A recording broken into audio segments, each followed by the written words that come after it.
All right, welcome back to Chess Club. This one's gonna be a quick one. I'm here with the boy Divinity. Yo, Um, yo. Dude. Okay, so I FaceTimed you, and then I got out of my car, and then I had a little talk with my dad, bro. This Mhm. dude put me on game, like literally. So okay, let's take it back a little bit, all the way back. Um, at one point, the United Nations, like Europe, put tariffs on the USSR, the Soviet Union. So you couldn't export to the Soviet Union. More accurately, Russia, because this was after the fall of the Soviet Union, but there was just like beef with Russia. So the United Nations banned exports to Russia. And guess what the Slavs did about that? Hmm. We started importing European products to Belarus, and then we started putting stickers on it that said "Made in Belarus," and then we started sending that to Russia. We built up Belarus by exploiting just one simple rule, which is you can't export to Russia. You literally built a country, and Russia still got the things it wanted to get. That being said, you know the tariffs on China. Yeah. So if those stay, like let's just say there's a 1% chance Trump wins and Trump wins. This is a hypothetical. If those tariffs stay in place, long Mexico. Because it's just as easy to ship to the west/east coast of Mexico. Like if I was like, let's say like the Mexican government is no longer there and it's just run by mafia. Let's just say that is like a separate world out there. That's not the case today. Let's just say that the mafia runs Mexico in a separate reality. Would you think they won't do under the table deals with China? Real quick, I want to mention that it doesn't necessarily have to be Mexico. It would just be convenient because they're right underneath America. If the sanctions do continue, easily bypassable by China. Anything that China was to export here, they could easily just export to any of their allies, and said allies can export it to us, such as I don't know, 14 countries border: Afghanistan, Bhutan, India, Kazakhstan, North Korea, Kyrgyzstan, Laos, Mongolia, Nepal, Pakistan, Russia, whatever. China can export it to a neighboring country, and then that said neighboring country can export it to America. So those um, guidelines, I forgot the name for it. If they tariffs, if those tariffs stay around, that's easily bypassable. So the tariffs on China, the argument that Trump is putting tariffs on China isn't really sustainable because there's always a loophole. There's always a loophole if you listen harder. I just want to throw that in. It's not necessarily Mexico. It could be any other country. So just keep that in mind. Thank you. Absolutely, they would. Basically, learn Spanish and take advantage of this opportunity. But doesn't that like hurt the U.S.? Well, it's just averting hurting China. Which Yes. in return hurts the U.S. Yeah, in the long game. And I would rather live here than anywhere else. So Yeah, it's pretty tight here. theoretically, but I do get what you're saying. For somebody who's advantageous, taking advantage of the situation. Although it's way more likely that Biden's going to win and open things back up with China. So Yeah, that's probably what's going to happen. I mean, it'll be stimulating. It'll inflate prices, which is good if you hold things that outpace inflation. what do you mean it'll inflate prices when that deflate prices of everything? No. Well, it's inevitable anyways. We printed a lot. But production would increase value. Value would increase price. And increased price is just like inflation is literally just like strength index, not money index. But more goods, like more stock equals let me less try price. to like mansplain it. If I want to, Okay. if I make if I invest $100 in a Chinese company and I make $50 on it and my stock is worth 150, because it's a Chinese company, I might have to pay 50% tax. But if Biden's there, I might have to pay 30% tax. That incentivizes me to buy more shares, which inevitably increases the share price. Let's say I'm a big established business. So that's price inflation with stocks. Price inflation with stocks is correlated with price inflation everywhere else. I mean, yeah, that makes sense. Well, That's like some. Go on. That's it's a really good hypothetical, like kind of brain workout, I guess, to have that hypothetical idea. Yeah. Because for legal reasons, it's hypothetical. Yeah. I don't even know if there are any mafias in our world. Not that I know of. Maybe The like mafia? the Yakuza, because that's like legit, like government. But What do you mean mafias don't exist? This is all hypothetical. Again, just explaining, and the reason I brought up mafia is because if the Mexican government was basically, Mexico was like the Wild West, because their government and their real government are like kind of, it's muddy waters. If the Mexican government like was to do this, then when the United States catches wind, there would be consequences. But if the Mexican government doesn't know about this and it's just some group within the country that's doing this, that's a different story. You know what I mean? It's just risk aversion. So I would assume, like, if I was a government, I'd try to avert blame. I'd try to avert any consequences. I didn't know this was happening. You know what I mean? That's why I'm bringing up mafia, in case there's any confusion. That's all. Another thing is, man, I had a thought.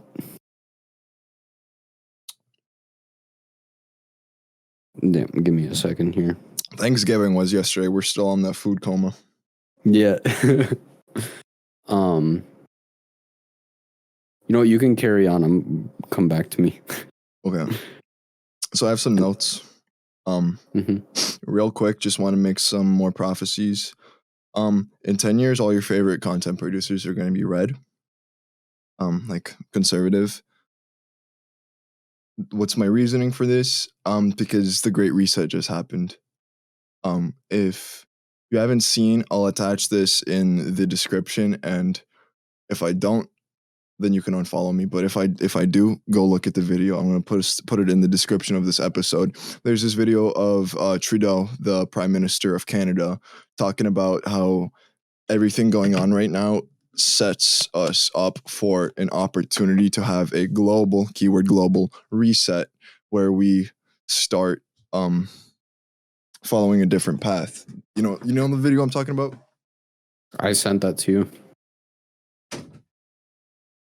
So the Great Reset just happened, and the way it ties into the red wave is, I'm assuming, just considering like Canada's literally 4 hours away from me, and it's pretty blue leaning.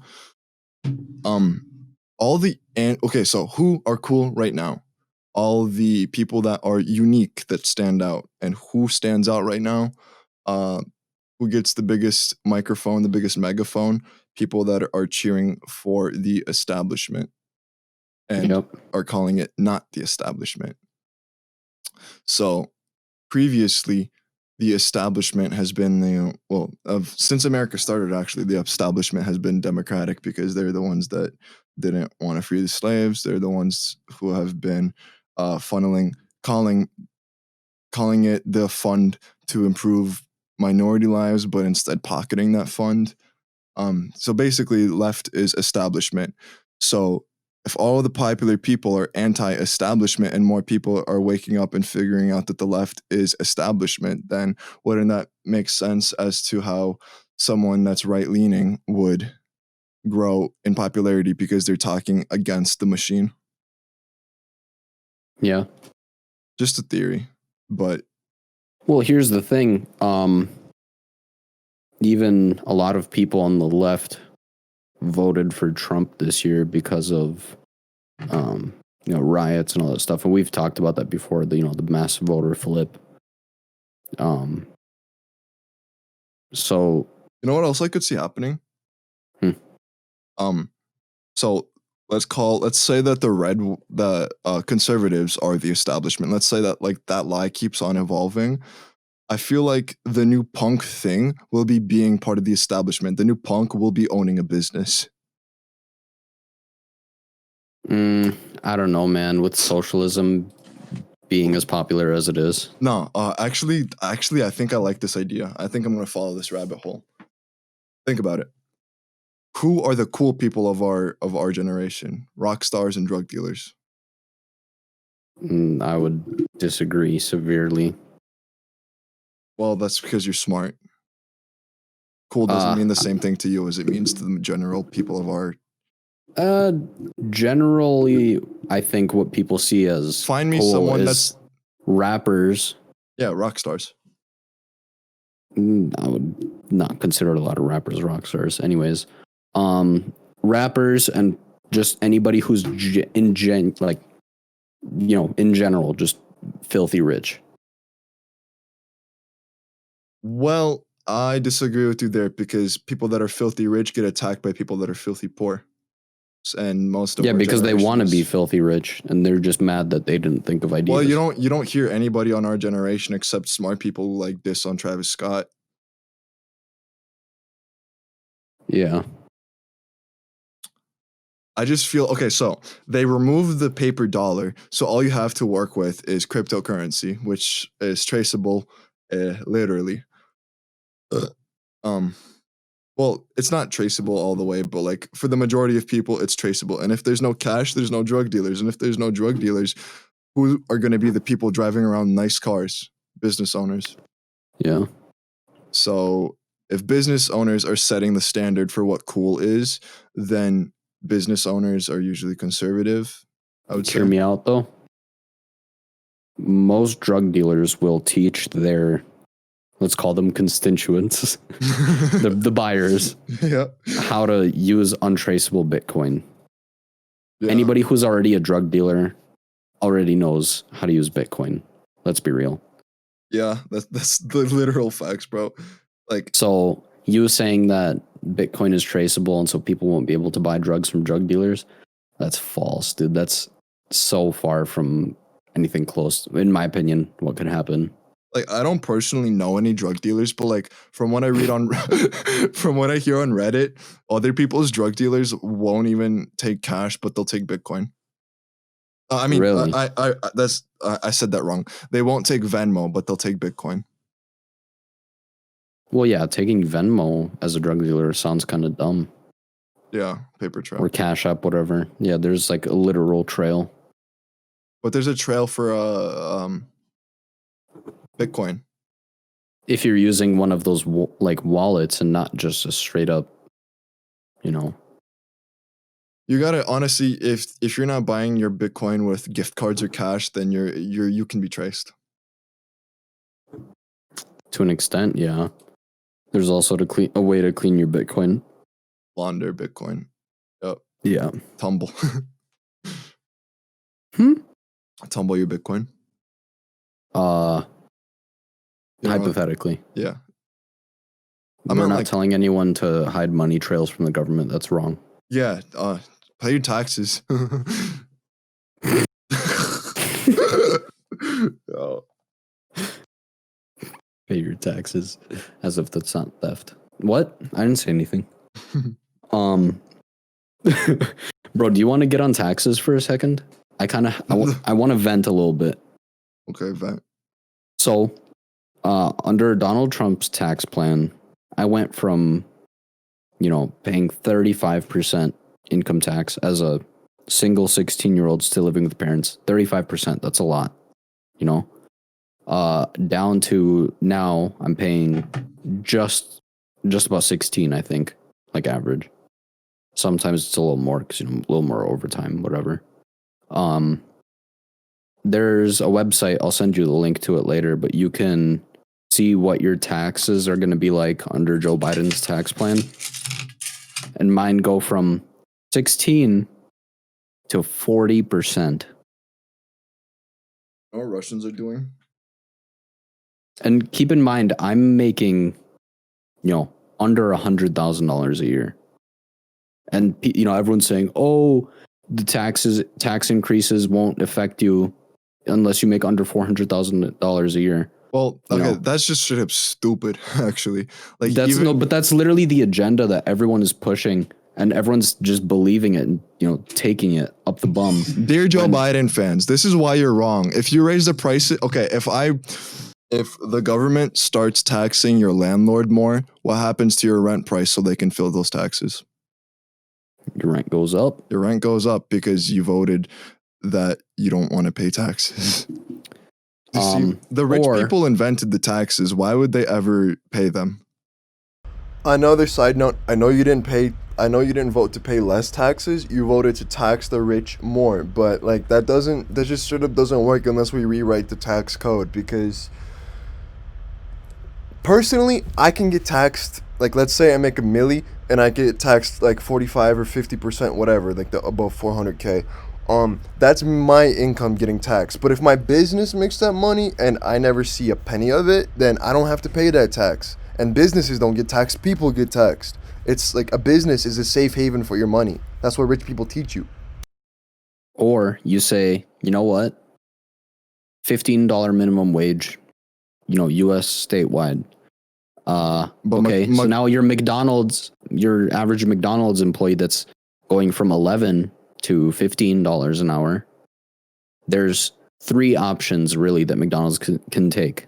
They can automate away those jobs, which is number 1. Another side note, I'm sure that most of you are like just as young as me listening to this, and you know that robots are going to take over, but in the description there's also a link to a fast food robot worker that costs 30 racks, which is 2 McDonald's employees a year. You buy that robot once and you never have to buy another employee again. It's a no-brainer. It's just inevitable. It just takes time. Like we can't just like kill all the jobs like immediately. It just takes time to implement, to minimize disruption, because we don't want to just kill all the people, like kill off all these jobs, because those are the same people that buy the burgers. Like we can't just do that right away. But Japan's already on it, China's already on it. It's only a matter of time till all my fast food friends don't have a job no more, which is tragic, but it happens. I saw this robot on Kickstarter. I thought about investing it, but it was $1,000 minimum, so I couldn't. But yeah, the link is attached to the fast food robot arm that costs $30,000. That costs 2 employees, bro. Yeah, that's all. Number 2, they can just have less people and have, the same amount of work for less people, which, nobody's going to want to make your burger anymore. But that is or 3, equivalent they exchange. increase. Hold on. Or 3, increase the price of the product. That is also, and this is exchange. Not just, and that is the most likely situation. Yeah, that's historically what happens. And that's not just McDonald's. Think about it. Your groceries are going to be more. Your gas is going to be more because you're paying all the gas station employees more. Gas station is going to charge you more. Like every single product, all you're doing is just increasing the price of living with the minimum wage. So the person who's making $11 an hour is now making $15 an hour, but stuff is more expensive. So it ends up equaling out. And guess what? Nobody wins. Yeah. Well, I mean, you're just inflating currency. That's it. People that own assets that outpace inflation win. So open up that long term. But my 2 cents on that, I was born in a dictatorship, one of the last dictatorships on this planet. I came to America and I worked at Wendy's. Bro, if you have a problem with how much you're making, just go make more. It's not that hard. Get your shit together. Yeah. People meme on the whole pick yourself up by the bootstraps, but you know what? I was 15, got my first job to buy my first car. I was started working 14 at Pizza Ranch. when I worked at Wendy's, bro. You got to start somewhere and you got to not be a bitch. Yeah. I was working at Pizza Ranch for $7.25 an hour. The only money I made was on tips because, again, the government took everything, literally everything. And, then I quit there and went to work. I did some landscaping stuff, bumped up to like $15, $16 an hour. And then, but that wasn't a very stable job, didn't really have much work to do. So I went to go work at Target for $12 an hour or whatever. It was like 13. Okay, that wasn't suiting it. So I went to an Audi dealership and I said, hey, I don't have any experience, but I'm a very quick learner. Pay me less for the first year and I'll take that L for the training. And they're like, okay. So I started there at $13 an hour, bumped up to 16 after a year. Plus there was, incentives on top of that. Now I just moved to another job. I gained that experience from Audi doing paint stuff. And now I'm at a metal manufacturing company doing, paint stuff among other things where I'm making double what I was making at Audi, It's, you take what life gives you. And you use your brain. Yeah, it's like people are complaining like, oh, you can't live off of McDonald's salary. You're not meant to live off of McDonald's salary. That's for part-time kids in college who want some extra spending money, Yep. Like if you're still working at a McDonald's at, 30, something's wrong, Yep. It's ridiculous. It's, people think, oh, I should be able to live off of any job that I work. No, man, that's not how it works. Otherwise, we would all be sitting on our asses being Twitch streamers and forcing the government to give us more. Yeah, that's the goal, ain't it? Also, but like, I don't want to be discouraging either. Like, clearly, like Exhibit A and Exhibit B right in front of you, but like, just so you're not discouraged, the fault isn't entire. Honestly, the fault is probably minimally yours. Sometimes you get bad cards, but it's not your fault that you're genuinely retarded. You've been brainwashed since you were in elementary school. The same old government has been that has taught your parents to be poor is teaching you to be poor. And it's not your fault that you went to this school. You were born into this life, but it is your fault that you are listening to this and you're not changing anything. Well, you want to talk about bad cards. I was born in a dictatorship, bro. I'm talking about bad cards all day long. I grew up with a member of my family who was a drug addict for a while. So there was, that whole thing. That's really difficult for a family. And then, I ended up dropping out of school because my dad had a medical accident and couldn't work. Mm-hmm. So I went to work full time, dropped out of high school, got my GED later on. So I'm what would be considered the absolute precipice of failure, or what should be a person who's working at McDonald's till he's 40. And yet here I am, making over $24 an hour, with no high school diploma. And I have a GED, but bro, on top of the cherry on top of that, everything that you like learned, like all the fundamentals you learned about like the economy, you didn't learn in school. You learned it online. And how much did you pay for it online? Other than my internet bill, nothing. How many of you have internet right now that are listening to this? Absolutely everyone. If you really can't figure out how to find a way to make money, then you probably don't need money. If the hunger is not there, there's nothing you can do about that. But I've seen depressed dogs just literally starve themselves to death. That might be your situation. And it's obviously a different thing when there's mental illness involved and people can't, if there's like a mentally ill person, like if there was one, dude, you're actually a genius. I'm going to low key write down podcast 15 should be an episode about mental health. Yeah, that's a good idea. Or 16. I remember I went to, I think it was a Coborn's, like a grocery store. And there was a guy with Down syndrome working there. I thought that was super cool, Mm-hmm. First of all, made my day super happy because he was a super nice guy, Mm-hmm. I genuinely had a good time talking to him. I stayed around for like 10 minutes. We were just chatting. Even somebody who was dealt literally one of the crappiest hands life has dealt. Actually. Still out there grinding and making his bread, So I think, bar aside suicidal thoughts, there's nothing that should be stopping anybody from going out and making your bread, Like I said, people meme on the pick yourself up by the bootstraps, but, nobody's going to hand you anything, man. Yeah. Socialism doesn't work. It's been proven over and over and over again. Over and over. So stop waiting for it, Go out and get your money. Yep. That bag is not waiting for you. Bro, you're waiting on that bag. You want that bread to cook itself without even buying the fucking flour. Yeah, it's ridiculous, you know? Freaking flower. I've allowed myself 3 swear words. That was my 4th. I apologize. Yeah, I mean, I'm 19. I'm obviously a stupid, dumb kid. I have no idea what I'm talking about, right? But, you know, end of the day, I'm out here making that bread.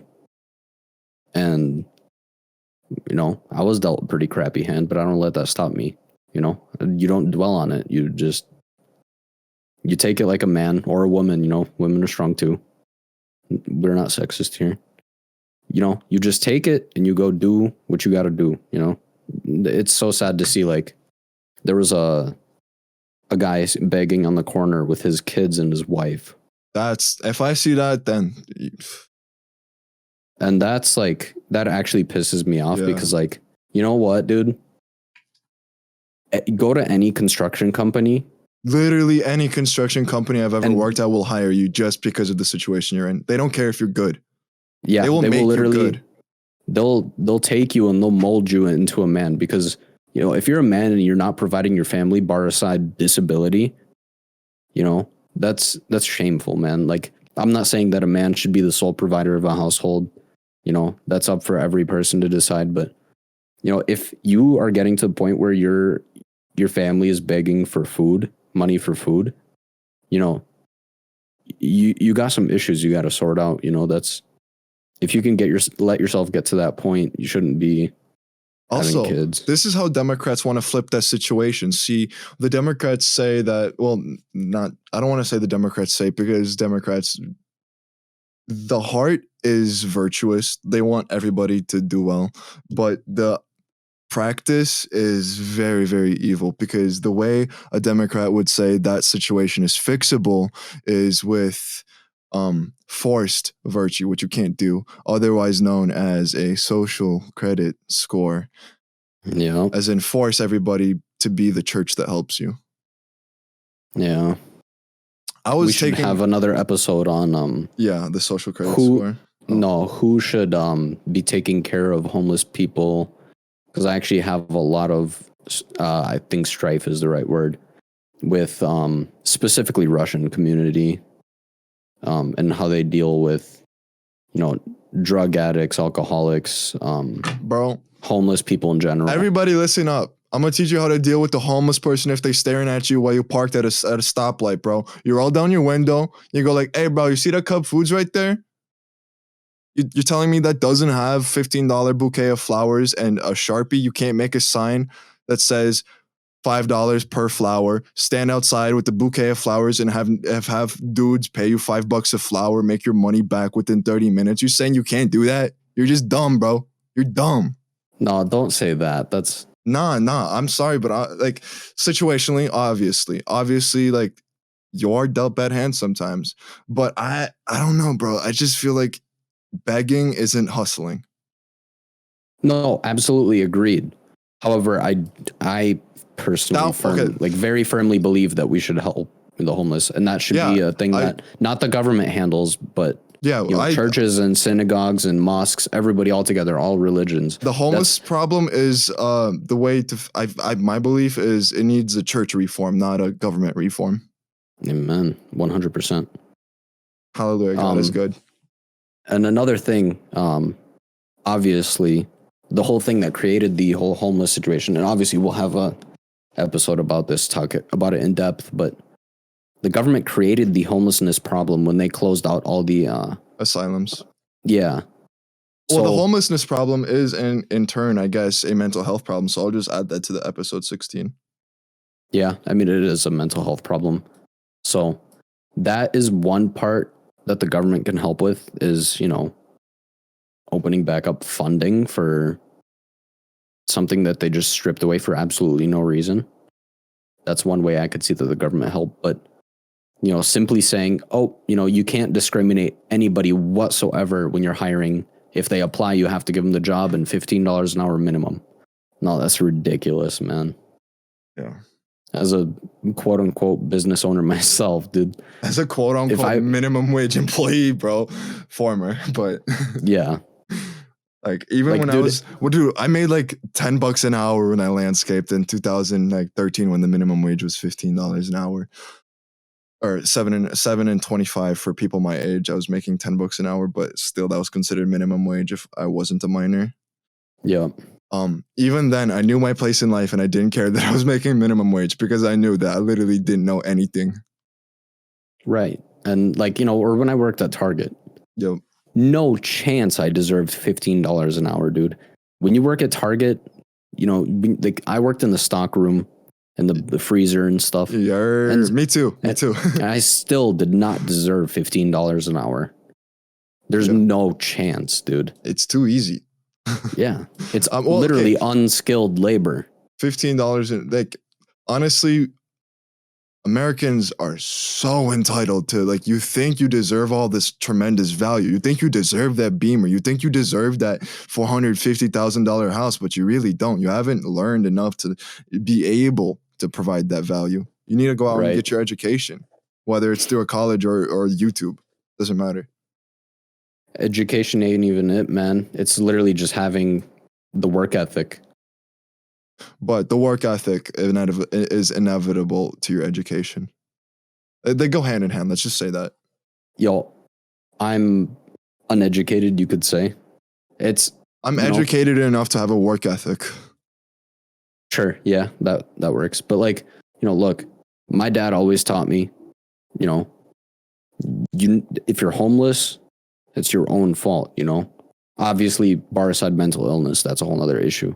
But a normal person who has working legs and arms and, you know, isn't trying to kill himself should be able to go get a job. Yep. You know, people like, why is there massive Well, they are able. You know how many unfilled jobs there are right now? Yeah, literally, bro.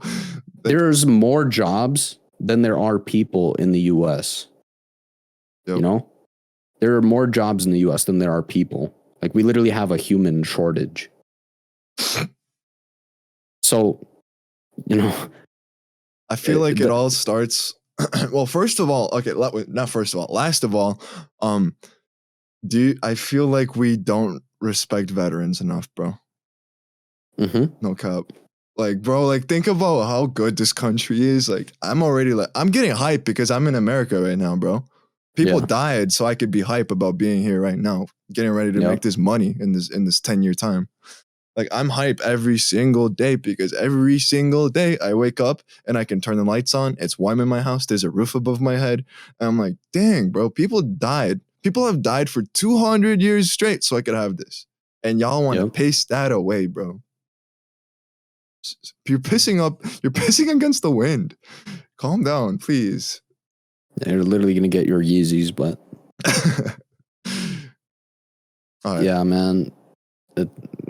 The whole not respecting and not appreciating veterans is pretty rough, man. Like I've seen some. Yeah, bro. People, dude, I wish violence was legal so I could correct people that talk shit about veterans. You know, you might not agree with a war. Like, for example, I don't think we should be in the Middle East whatsoever. Yep. But I work with a guy who served in Iraq, or maybe it was Afghanistan. I don't remember. He served for 15 years. I don't think we should have been in that war, but you know what? I still have the utmost respect for him, you know? Because guess what? He didn't make that choice to go over there. No, the only thing he consciously did was sign up to be your personal servant of the public. Yeah. You know, he didn't choose to go over to Afghanistan. You know, he was told he was being deployed when he just signed up for the benefits, you know? Yep, it's tough. And then he made that choice where, you know what, I'm getting these benefits, but also there's a possibility I might be giving my life for my country, and that's a risk I'm willing to take. And so he did that. Yeah. And went and served for 15 years. 15 years of your life on the other side of the world, away from your wife and kids. Just to have some blue-haired bitch talk shit about you. Like, literally, just for some random, you know, person who's been handed everything in their life and is super entitled to say, well, you're a war criminal. Like, no, man. You know who's a war criminal? Obama, for dropping bombs on refugees. First day in office, too. Yeah, First day in office, he dropped and you know who was bombs part on of Syria. that? You know who's part of that planning committee? Biden. Your president-elect Joe Biden. Can we get a clapping? Yep. Way to Good go. job. Way to go. I hope that wind is strong. R slash okay buddy retard, you know? Like genuinely honestly, like there's a lot of underprivileged, there's a lot of people that got the short end of the there's The a lot stick. of people, the short stick. I don't